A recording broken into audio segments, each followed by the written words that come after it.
Hi friends, എന്തൊക്കെയുണ്ട് വിശേഷം?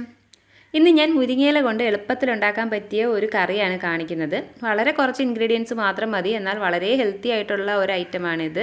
ഇത് ശരിക്കും മലബാർ സൈഡിലൊക്കെ നോമ്പ് സമയത്ത് അത്താഴത്തിന് വേണ്ടിയിട്ട് സ്പെഷ്യലായിട്ട് ഉണ്ടാക്കുന്ന ഒരു ഡിഷാണ്. അപ്പോൾ നോമ്പ് സമയത്ത് നമ്മൾ രാവിലെ ഭയങ്കര സ്പൈസി ആയിട്ടുള്ള ഫുഡൊക്കെ കഴിച്ചു കഴിഞ്ഞാൽ നമുക്ക് നോമ്പ് സമയത്ത് വയറിന് അത്ര സുഖം കിട്ടത്തില്ല. അപ്പോൾ ഇതുപോലെയുള്ള സിമ്പിളായിട്ടുള്ള ഐറ്റംസ് ആയിരിക്കും നമ്മൾ കൂടുതലായിട്ട് കഴിക്കുന്നത്. അങ്ങനെ ട്രൈ ചെയ്ത് നോക്കാൻ പറ്റിയ ഒന്നാണ്. അപ്പോൾ നമുക്കിതിന് മെയിനായിട്ട് വേണ്ടത് മുരിങ്ങയിലയാണ്. കുറച്ച് മുരിങ്ങയില ഞാനിവിടെ എടുത്തിട്ടുണ്ട്. ഇനി നമുക്ക് ഇത് ആ ഒരു തണ്ടൊക്കെ കളഞ്ഞിട്ട് മുരിങ്ങയില അതിൽ നിന്ന് ഇളക്കിയെടുക്കണം. അപ്പോൾ മുരിങ്ങയില ഊരിയെടുക്കാൻ എല്ലാവർക്കും അറിയായിരിക്കും. ആ തണ്ടില്ലാതെ നമ്മൾ ഇതുപോലെയാണ് മുരിങ്ങയില അതിൽ നിന്ന് ഊരിയെടുക്കുന്നത്. ഈ ഒരു റെസിപ്പിക്ക് നമുക്ക് മുരിങ്ങയില മാത്രമല്ല, മത്തൻ്റെ ഇല നമ്മൾ ഉപയോഗിക്കും. അതേപോലെ പയറിൻ്റെ ഇല, കുമ്പളത്തിൻ്റെ ഇല, ഇതൊക്കെ ഉപയോഗിച്ചിട്ട് നമുക്ക് ഇതുപോലെ ഉണ്ടാക്കാം. മുരിങ്ങയില താളിച്ചതെന്നാണ് ഈ കറിയുടെ പേര്. അപ്പം നമുക്ക് ഏത് ഇല ഇട്ട് വേണേലും ഇതുപോലെ താളിച്ചിട്ട് ഉണ്ടാക്കാം. ഭയങ്കര സിമ്പിളാണ്. നമുക്ക് വയറ്റിനും ഭയങ്കര ലൈറ്റായിട്ടിരിക്കും. ഒരുപാട് ഹെവി ആയിട്ട് ഫീൽ ചെയ്യത്തൊന്നുമില്ല.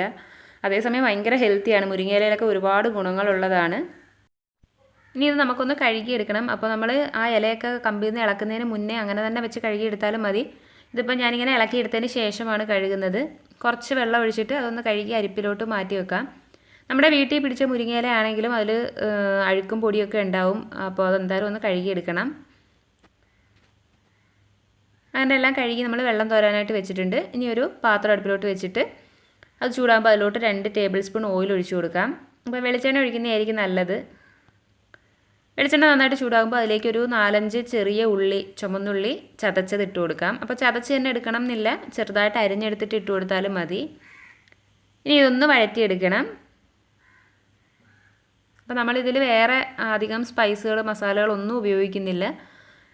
ചുമന്നുള്ളി ഉപയോഗിക്കുന്നുണ്ട്. പിന്നെ നമുക്ക് വേണ്ടത് കുറച്ച് എരിവിന് ആവശ്യമായിട്ടുള്ള മുളകാണ്. അപ്പോൾ പച്ചമുളക് ഇട്ട് കൊടുത്താൽ മതി. പിന്നെ ഒരു ചെറിയ വറ്റൽമുളകും കൂടി ഞാൻ ഇട്ട് കൊടുക്കുന്നുണ്ട്. അപ്പോൾ ഈ ഒരു മുളകിൻ്റെ എരിവ് തന്നെ ഈ കറിക്ക് ഉണ്ടാവുള്ളൂ. വേറെ മസാലകളൊന്നും നമ്മൾ ചേർക്കുന്നില്ല. പിന്നെ വേണമെന്നുണ്ടെങ്കിൽ കുറച്ച് മഞ്ഞൾപ്പൊടി എന്തെങ്കിലും കൂടി ചേർത്ത് കൊടുക്കാം. അപ്പോൾ അതൊന്നും ഞാൻ ചേർക്കുന്നില്ല. അപ്പോൾ അതെല്ലാം കൂടി നന്നായിട്ട് വഴന്ന് ആ ഉള്ളി ഒരു ബ്രൗൺ നിറമായിട്ടുണ്ട്. അതിലോട്ട് നമ്മൾ മുരിങ്ങയില ഇട്ട് കൊടുക്കുകയാണ്. ഇതിപ്പോൾ ശരിക്കും പറഞ്ഞു കഴിഞ്ഞാൽ മുരിങ്ങയില ഊരി എടുക്കുമ്പോൾ നമുക്ക് ഒരു കൈപ്പിടിക്ക് തന്നെ ഉള്ളൂ. അത് ഇതിലോട്ടിട്ടൊന്ന് വഴറ്റിയെടുക്കാം. മുരിങ്ങയില ഒന്ന് വഴന്ന ശേഷം അതിലേക്ക് നമുക്ക് കഞ്ഞിവെള്ളം ഒഴിച്ചു കൊടുക്കണം. ചോറ് വെച്ചിട്ട് നമ്മൾ മാറ്റി വെച്ചിട്ടുള്ള കഞ്ഞിവെള്ളം ഒഴിച്ചു കൊടുക്കാം.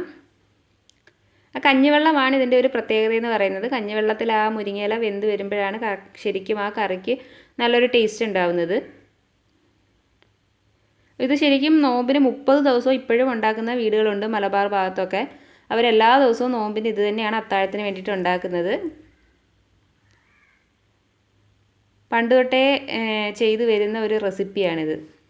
ഭയങ്കര ഹെൽത്തി ആയിട്ടുള്ള, കുട്ടികൾക്കൊക്കെ കൊടുത്തു കഴിഞ്ഞാൽ അവർക്ക് ഇഷ്ടപ്പെടുകയും ചെയ്യും. ഒരുപാട് എരിവൊന്നും ഇല്ലാത്തത് കൊണ്ട് ഇഷ്ടപ്പെടുകയും ചെയ്യും. അപ്പോൾ നമ്മൾ കഞ്ഞിവെള്ളം കുറേശ്ശെയായിട്ട് ഒഴിച്ചു കൊടുത്താൽ മതി. അളവ് നോക്കി ഒഴിച്ചു കൊടുത്താൽ മതി. ഒരുപാട് എടുത്തൊഴിക്കേണ്ട. അപ്പോൾ ഞാനൊരു 1.5 കപ്പ് കഞ്ഞിവെള്ളമാണ് ഇതിലേക്ക് ഒഴിച്ചത്. പിന്നെ നമ്മൾ കുറച്ച് ഉപ്പും കൂടി ഇട്ട് കൊടുത്തിട്ടുണ്ട്. നമ്മൾ ഒഴിച്ച കഞ്ഞിവെള്ളം ഉപ്പുള്ളതാണെങ്കിൽ അതനുസരിച്ച് മാത്രം ഉപ്പിട്ട് കൊടുത്താൽ മതി. അപ്പോൾ ഇതിനി ഒന്ന് തിളച്ച് കഴിയുമ്പോഴത്തേക്കും നമ്മുടെ കറി റെഡിയാണ്. ഒരു 2 മിനിറ്റ് നന്നായിട്ടൊന്ന് തിളച്ച് വന്നാൽ മതി. അപ്പോൾ ഇത്രയേ ഉള്ളൂ. ഭയങ്കര സിമ്പിളാണ് സംഭവം, അതേസമയം നല്ല ഹെൽത്തിയുമാണ്. അപ്പോൾ തീർച്ചയായിട്ടും ഒരു വട്ടമെങ്കിലും നിങ്ങളിതൊന്ന് ട്രൈ ചെയ്ത് നോക്കണം. എൻ്റെ ഇന്നത്തെ ഈ വീഡിയോ നിങ്ങൾക്ക് ഇഷ്ടമായെങ്കിൽ ലൈക്ക് ചെയ്യണം. നിങ്ങളുടെ ഫ്രണ്ട്സിനൊക്കെ ഷെയർ ചെയ്ത് കൊടുക്കണം. നിങ്ങളുടെ അഭിപ്രായങ്ങളൊക്കെ കമൻറ്റ് ചെയ്യണം. വേറൊരു വീഡിയോയുമായിട്ട് വീണ്ടും കാണാം. അതുവരെ bye bye and take care.